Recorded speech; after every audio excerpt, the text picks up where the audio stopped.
So many people wonder, how is this baby, this huge baby, gonna come out of me? Am I too small to have a baby? The answer is no, you are not too small to have a baby, and I need you to tune in to this video so you can implement 3 techniques that are gonna help you get this baby out of your body with a lot less damage than what could be. So tune in, like and subscribe for more awesome information about how to help improve your delivery and improve the success of your delivery so you have a lot less trauma to your perineum. All right, let's get started. In this video, I'm going to share 3 techniques to help improve baby's descent down through birth canal, and also how to help improve the opening of the pelvic outlet. For educational purposes, it's important that you know as the baby comes down through the birth canal, the perineum has to open and stretch in the muscles, but these bones also have to open and stretch, and that is called the outlet. So we want to help baby descend through the birth canal, and we want to help the outlet open without having mom get injured. So here is how we're going to do it and how we're going to effectively improve the chances of this successful delivery. And no, the answer is you are not too small. All these joints were meant to move and stretch in order to accommodate baby coming down through birth canal. You also have a lot of hormones like relaxin and progesterone that are going to affect these pelvic joints and help them loosen and stretch. That starts as early as 6 weeks into the pregnancy, and that's going to help them all the way till the end of pregnancy so these joints can really move and separate. This pubic symphysis joint right here at the front of the pelvis, that opens about 9 millimeters when you are in labor. So as baby's descending through birth canal, this joint opens and stretches. Also, these muscles have to open and stretch for baby to get through. Let's dive in to our first tip. Technique number 1. We want to help baby move down through the birth canal while using what we call a diaphragmatic breath. The diaphragm lives underneath the rib cage, and as we go through pregnancy, our ribs expand. That muscle tends to get weaker. So you want to start to train this muscle during your pregnancy to compensate for the weakness that's occurring as the ribs lengthen and expand and the diaphragm lengthens and expands. So we have to use this breathing, use the diaphragm for breathing in order to intentionally strengthen this muscle during the pregnancy and also be able to use it with a lot more effectiveness during the labor and delivery process. So here we go. This is a diaphragmatic breath. If you take a nice deep breath into your belly, expanding, and then exhale, let it go. We want to drive the air into our bellies and less up into our upper chest. So a lot of people will breathe up here and exhale. When we're using this diaphragmatic breath, we want to drive the air down here. Exhale and let it go. As we inhale and the diaphragm goes down,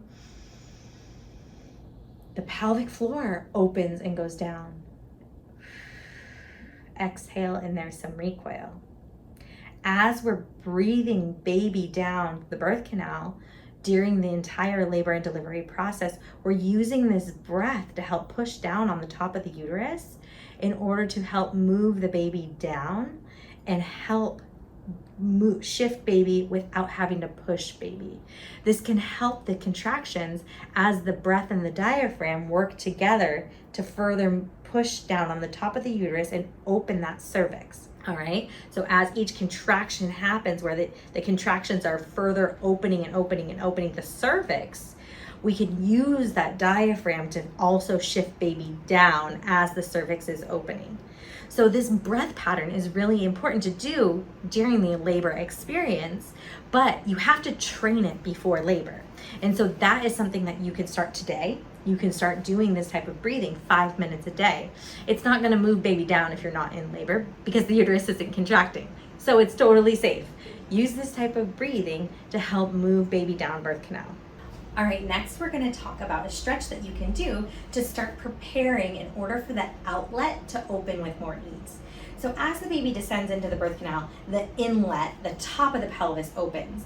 As baby's head makes its way down towards the base where it's gonna exit in the vaginal canal, the outlet needs to open. So this is a move that can help the outlet open.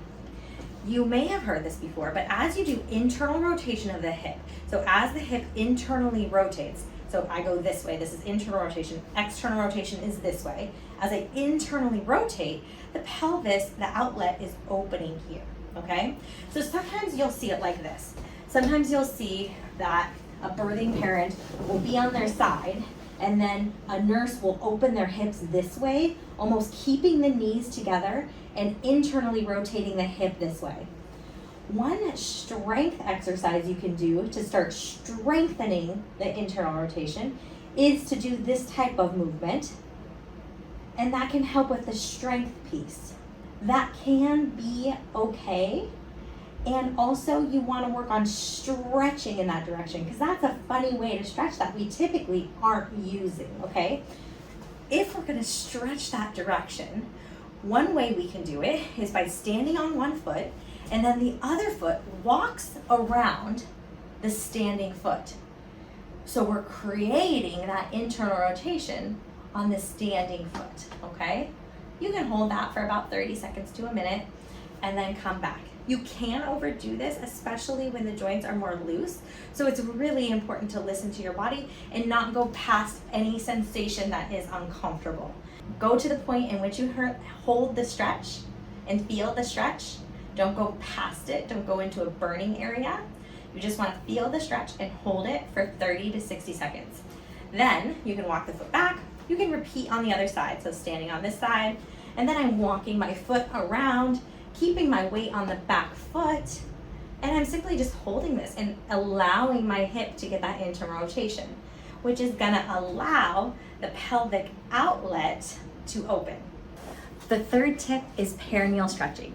Now, this isn't supported in the research to help decrease tearing, but it can improve the quality of the tissue and the tissue's ability to stretch, even if it does tear. If it has more blood flow and is used to being stretched, then it will heal a lot faster. And so one thing that you can do is called perineal stretching. Typically, this is started at 36 weeks. So we have the entrance to the vagina here, and you can see the opening. And if the top by the clitoris is at 12 o'clock and the bottom is 6 o'clock, if we insert our finger, we can pull at different areas within the superficial muscle. So our finger is only going about the very first digit deep. And as we go, we can hold the tissue until you feel a burning sensation. Once that burning sensation goes away, then you can go to the next position, whether that's 6 o'clock or whether that's 7 or 8 or 9 o'clock.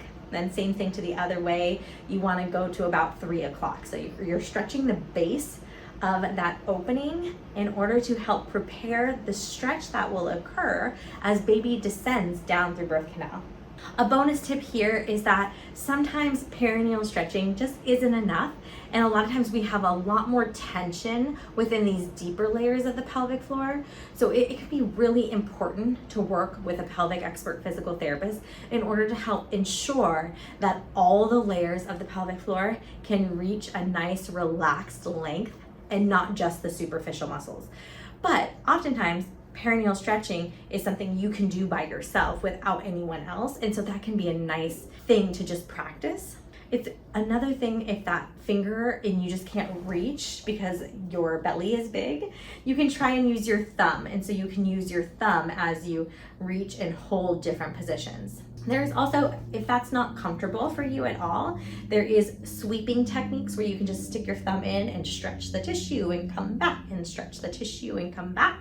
Again, then you go and do it on the other side. Okay, so you're just using your thumb inside the opening to stretch that superficial tissue, preparing that tissue to stretch for delivery. So if you like this video and you're finding it valuable, please like and subscribe. And we have a lot more content related to birth preparation and preparing your body for birth. So definitely follow us, check out another video. We have the birth prep workshop video. And that can be really great in learning how to breathe baby down and out. So follow us, like us, subscribe. If you're delivering within the next 9 months, drop your due date below and let's get a thread going to see who's delivering when, and if you're close to delivering when anyone else is delivering. All right, thanks for tuning in. See you soon.